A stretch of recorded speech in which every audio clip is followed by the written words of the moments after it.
ભાજપ વાળા તો એમ કે છે કે દાદાની સરકાર.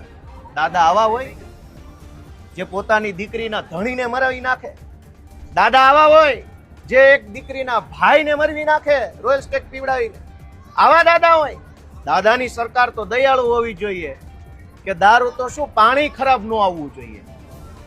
એના બદલે અહીંયા તો લોલમ લોલ દર વર્ષે લઠ્ઠાકાઠ.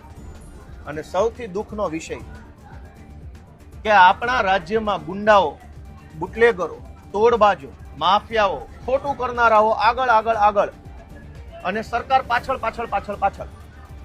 પહેલા ક્રિયા પછી પ્રતિક્રિયા.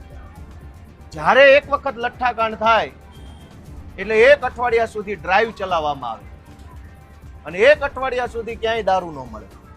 જેવું બધું નોર્મલ થાય, ભીનું સંકેલાઈ જાય, ઘીના ઠામમાં ઘી પડી જાય ને દારૂના ઠામમાં રોયલ સ્ટેક પડી જાય એટલે પાછો દારૂ મળવા લાગે.